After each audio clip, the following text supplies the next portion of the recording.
Shalom, shalom à tous. Que Dieu nous bénisse, que nous fasse du bien ce matin. Bon réveil matinal à chacun. Nous sommes réunis ce matin pour la prière. Nous sommes réunis ce matin pour la prière. Prions que le Saint-Esprit nous fasse du bien, bénisse ces instants. Saint-Esprit, merci de prendre le contrôle de toutes choses au nom de Jésus. Bénis-nous, bénis ton peuple. Nous sommes assoiffés, nous avons soif de toi. Et nous croyons que ce programme est là pour nous bénir.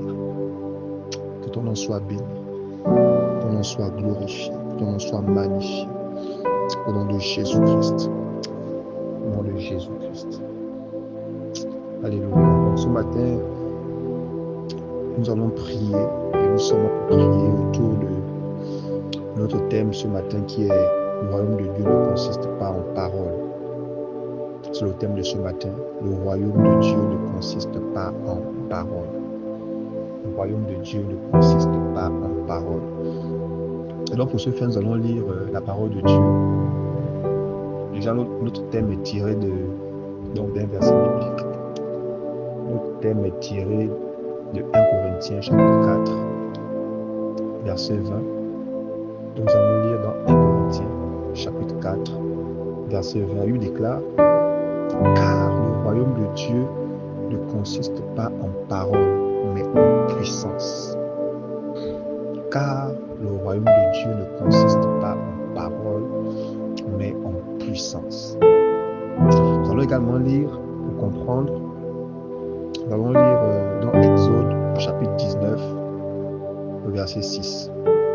Exode, chapitre 19, verset 6, ça lui déclare: vous serez pour moi un royaume de sacrificateurs et une nation sainte. Voilà les paroles que tu diras aux enfants d'Israël. Ça, c'est dans le livre d'Exode, dans l'Ancien Testament. Vous serez pour moi un royaume de sacrificateurs et une nation sainte. Voilà les paroles que tu diras aux enfants d'Israël. Donc ici, c'est ce que cette parole donc s'adressait donc au peuple d'Israël. Donc le peuple d'Israël ici, qui était désigné par Dieu comme étant le royaume de sacrificateurs. Donc ici, le royaume dans l'Ancien Testament, était le peuple d'Israël. Dans le livre d'Exode, nous voyons clairement qu'ici, le royaume dont il est question, c'est le peuple d'Israël. Le peuple d'Israël. C'est le peuple d'Israël que Dieu avait établi sur la terre comme étant le royaume de Dieu, comme étant le royaume des sacrificateurs. Maintenant, lorsque nous lisons dans Apocalypse, le chapitre 1, le verset 6. Apocalypse, chapitre 1, verset 6, ça lui déclare: et qui, on va lire même depuis le verset 5, et de la part de Jésus-Christ, le témoin fidèle, le premier-né des morts et le prince des rois de la terre, donc à celui qui nous aime, qui nous a délivrés de nos péchés par son sang, et qui a fait de nous un royaume de sacrificateurs pour Dieu son Père. À lui soit la gloire et la puissance au siècle des siècles. Amen. Alors ici, on a encore le mot royaume. Sauf qu'ici, le royaume ici ne concerne plus le peuple d'Israël. Dans le livre d'Exode, le royaume était le peuple d'Israël. Mais ici, dans Apocalypse, le royaume n'est plus le peuple d'Israël. Mais le royaume de Dieu ici, c'est maintenant tous ceux qui ont accepté Jésus. C'est maintenant tous les enfants de Dieu sur la terre. C'est maintenant tous ceux qui ont pris le Seigneur Jésus-Christ comme sauveur et Seigneur, comme Seigneur et sauveur personnel. C'est maintenant ceux-là qui forment le royaume de Dieu. Donc le royaume de Dieu ici, c'est toi. Le royaume de Dieu ici, c'est moi. Le royaume ici n'est plus limité au peuple d'Israël. Le royaume maintenant s'étend sur la terre. Et le royaume de Dieu concerne, n'est-ce pas, toutes les personnes qui ont accepté le Seigneur Jésus-Christ comme Seigneur et Sauveur personnel.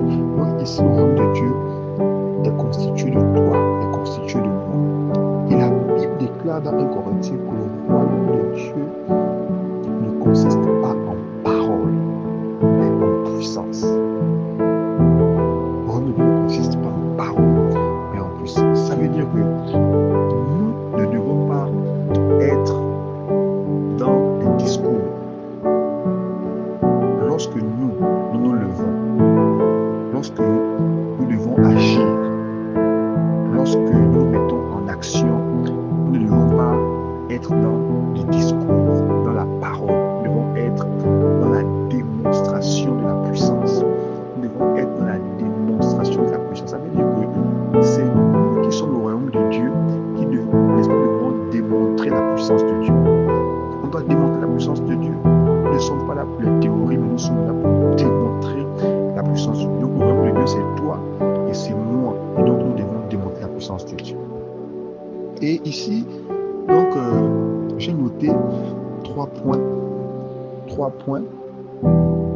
Merci, Seigneur. Merci, Seigneur. Que ton nom soit béni. Que ton nom soit glorifié. Que ton nom soit glorifié, Seigneur. Donc, pour manifester la puissance, il faut déjà avoir la révélation de la parole de Dieu. Ça, c'est la première chose.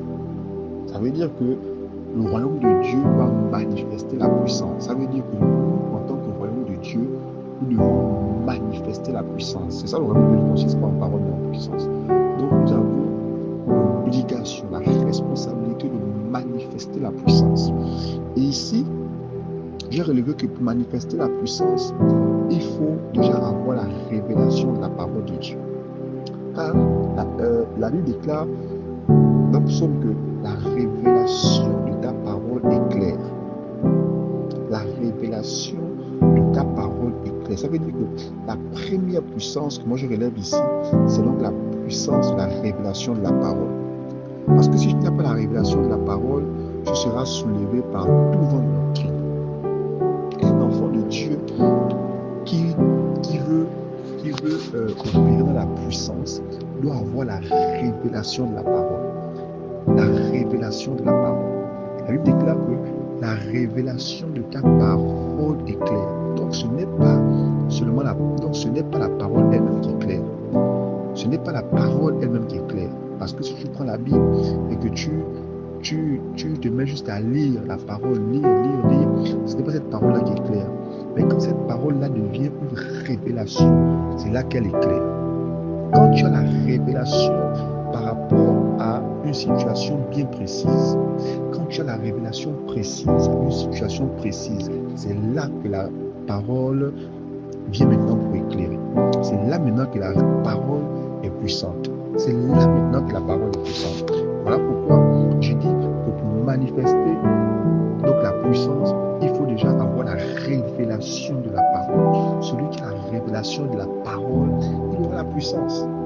Parce qu'il saura à quel moment, il saura qu'est-ce qu'il faut faire dans une situation bien précise. Parce qu'à chaque situation, il y a une parole révélée. À chaque situation, il y a une parole révélée. Devant chaque obstacle, il y a une parole révélée. Devant chaque difficulté, il y a une révélation. La révélation de ta parole m'éclaire. La révélation de ta parole ouvre le chemin. La révélation de ta parole ouvre les portes. La révélation de ta parole ouvre les portes. Merci Saint-Esprit. Donc la deuxième chose que j'ai notée, c'est que la deuxième puissance du royaume, c'est la révélation par les visions, par les songes et par les rêves. C'est la révélation par la puissance.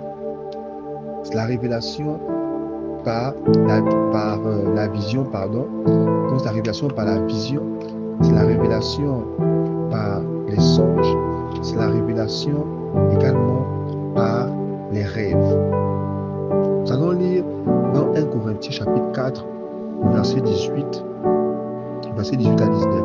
Quelques-uns se sont enflés d'orgueil comme si je ne devais pas aller chez vous, mais j'irai bientôt chez vous si c'est la volonté du Seigneur. Et je connaîtrai non les paroles, mais la puissance de ceux qui se sont enflés. Mais la puissance de ceux qui se sont enflés. Il dit, quelques-uns se sont enflés d'orgueil comme si je ne devais pas aller chez vous, mais j'irai bientôt chez vous si c'est la volonté du Seigneur et je connaîtrai non les paroles, mais la puissance, Ici c'est la révélation. Ici c'est la révélation par la vision, par les songes et par les rêves. C'est ce qui avait été également annoncé par le prophète Joël dans Joël chapitre 2, lorsqu'il disait que dans les derniers temps, je vais répandre de mon esprit. Et là, il annonce les visions, il annonce les songes chez les jeunes gens et chez les vieillards.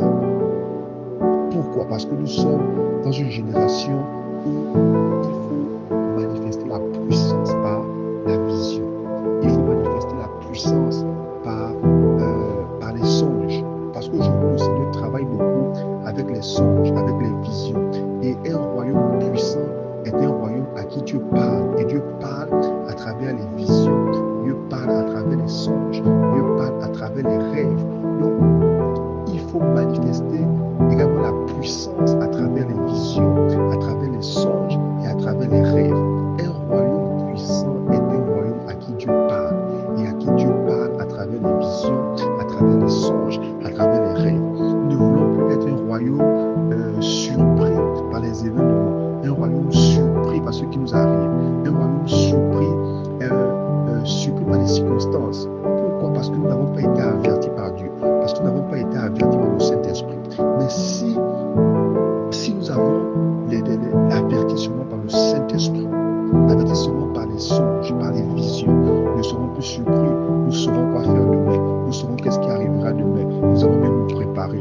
Et c'est ça le signe de la puissance du royaume de Dieu. Le royaume de Dieu également est puissant lorsqu'il manifeste, n'est-ce pas, cette puissance à travers les songes, à travers la vision et à travers les rêves. Et, n'est-ce pas, donc la dernière chose que j'ai relevée, c'est que la troisième puissance, c'est la manifestation de la gloire de Dieu par des signes, des prodiges et des miracles. Il faut que la parole annoncée soit accompagnée de puissance. Donc, la manifestation de la gloire de Dieu dans le monde, par nous qui sommes le royaume. Nous devons manifester la gloire de Dieu dans le monde. Cette manifestation doit être par des signes, par des prodiges et des miracles. Par des signes, par des prodiges et par des miracles. Nous ne voulons pas être un royaume qui est, n'est-ce pas, un royaume plongé dans les discours. Nous ne voulons pas être un royaume plongé dans les discours. Nous voulons être un peuple qui démontre la puissance de Dieu. Nous voulons être un peuple qui démontre la puissance de Dieu. Nous voulons être un peuple qui démontre la puissance de Dieu. Nous ne voulons plus être dans les discours. La Bible déclare dans 2 Corinthiens chapitre 12 au verset 12, l'apôtre Paul qui parle, il dit « Les preuves de mon apostolat ont éclaté au milieu de vous par une patience à toute épreuve, par des signes, des prodiges et des miracles. » Il dit ce sont les preuves de son apostolat, les preuves qu'il est apôtre, les preuves qu'il est apôtre. Qu'est-ce qui prouve que Paul était apôtre? Il dit il y a la patience aux épreuves. Il dit mais il y a aussi les signes, les prodiges, les miracles qui ont été la preuve que je suis apôtre. Il faut que nous puissions manifester la puissance de Dieu. Manifester la puissance de Dieu.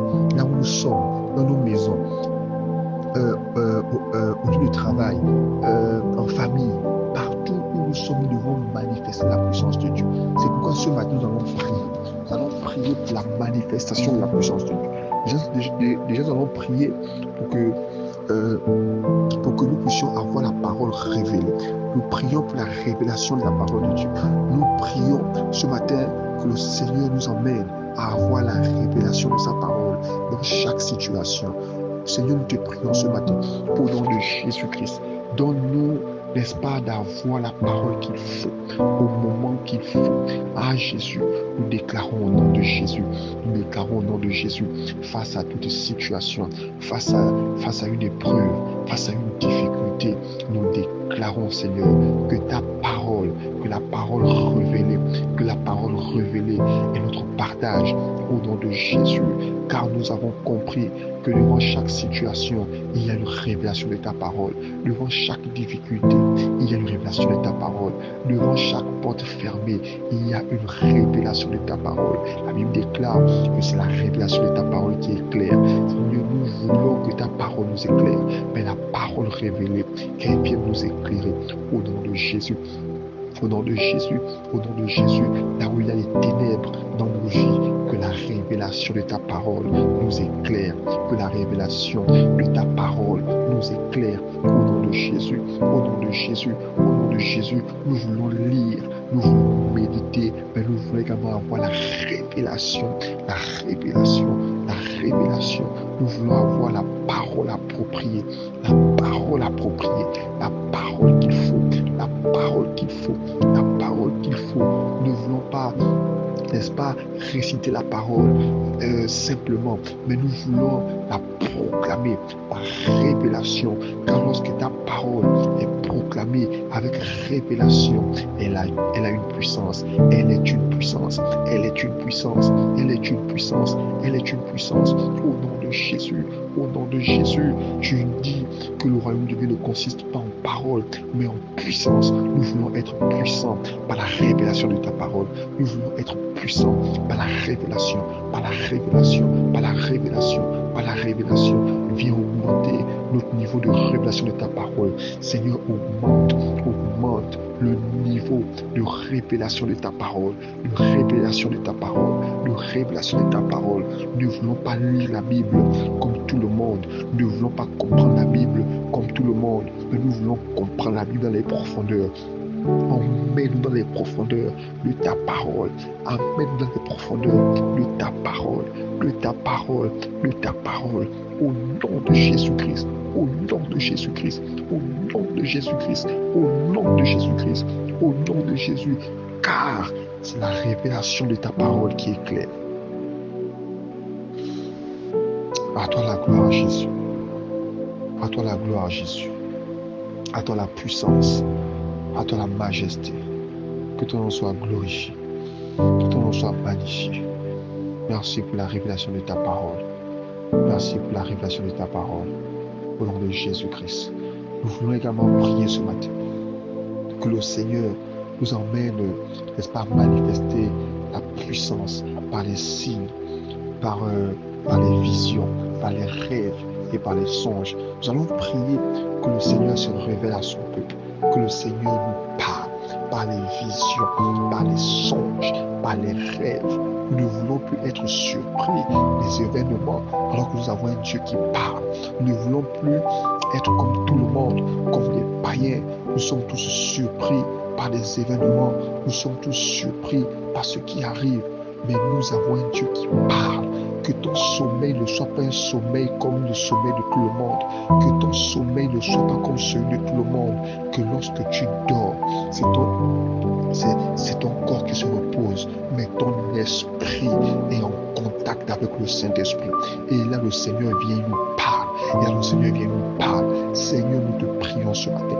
Nous voulons être des hommes et des femmes à qui tu parles, à qui tu parles, à qui tu parles, à travers les visions, à travers les songes. Seigneur, comme cela avait été annoncé par le prophète Joël dans l'Ancien Testament, nous déclarons au nom de Jésus que ton esprit soit sur nous, afin que tu te révèles à nous par les songes, par les visions, même par les rêves.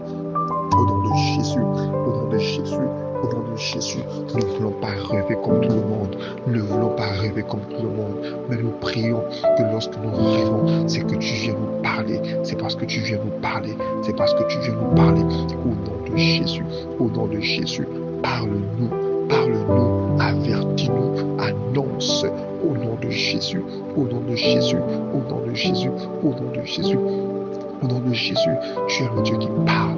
Tu es le Dieu qui parle. Nous ne voulons pas être comme ceux qui n'ont pas de Dieu.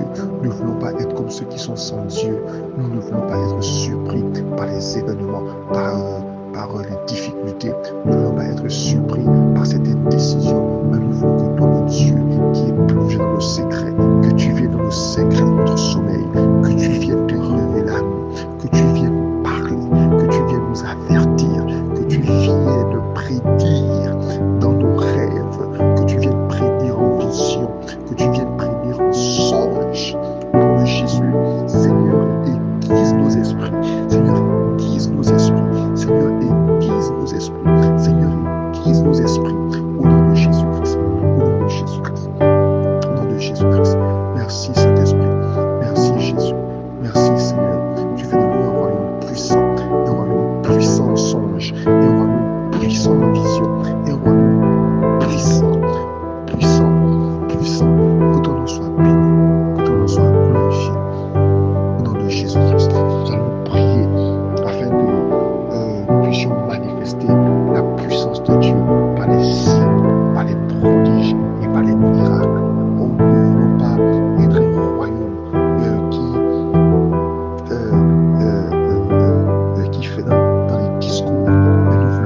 nom de Jésus, même dans nos rencontres, au niveau de l'Assemblée, nous voulons que nos rencontres soient enflammées, que nos rencontres soient des rencontres puissantes. Seigneur, nous ne voulons pas des rencontres vides, mais nous voulons des rencontres dans lesquelles tu te manifestes puissamment à travers des signes, à travers des prodiges, à travers des miracles.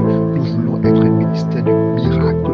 Nous voulons être un ministère de signes et des prodiges. Au nom de Jésus, au nom de Jésus, au nom de Jésus. Nous ne voulons pas être un peuple de discours. Nous ne voulons pas être un peuple de discours, un peuple de parole. Mais nous voulons être un peuple de démonstration de puissance. Nous voulons être un peuple de démonstration de la puissance de Dieu. Le royaume de Dieu consiste en puissance, consiste en puissance, consiste en puissance, consiste en puissance. Là où il y a Dieu, il y a la puissance. Là où on parle de Jésus, il y a la puissance. Nous déclarons que parole vivante monte en puissance, que parole vivante monte en puissance. Nous voulons être un ministère de signes, un ministère de prodiges, un ministère de miracles. Au nom de Jésus, que le miracle soit le quotidien, la parole vivante, que le miracle soit le quotidien dans chaque moment de parole vivante, que les prodiges soient le quotidien de chaque moment de parole vivante. Seigneur, que ma vie soit une vie de miracle, que ma vie soit une vie de prodige. Au nom de Jésus-Christ, au nom de Jésus, nous avons besoin de toi. Seigneur, merci de manifester ta puissance à travers nous, à travers ton peuple. Au nom de Jésus, car le monde attend avec un ardent désir la révélation des fils, la révélation du royaume, la révélation du royaume que nous sommes. Le temps pour nous est venu de manifester la puissance de Dieu, de manifester la gloire de Dieu, de manifester la puissance de Dieu. Que ton nom soit béni, que ton nom soit glorifié, que ton nom soit magnifié. À toi la gloire, Seigneur, à toi la puissance, à toi la majesté. Au nom de Jésus-Christ. Amen. Que ton nom soit béni. Nous remercions le Seigneur pour ces instants. Seigneur, merci. Que ton nom soit glorifié. Bénis cette journée. Bénis chacun d'entre nous. Prions que durant cette journée, que les signes, les prodiges et les miracles accompagnent chacun d'entre nous. Prions que ce vendredi soit un vendredi de signes, soit un vendredi de prodige, soit un vendredi de miracle. Au nom de Jésus, que le miracle accompagne chacun d'entre nous, là où nous irons, là où nous serons, au nom de Jésus-Christ. Que cette journée soit une journée de signes, prodiges et miracles, au nom de Jésus. L'honneur et la gloire te soient rendus. Merci Seigneur, au nom de Jésus-Christ. Amen. Bonne journée à chacun, dans la paix et la grâce du Seigneur.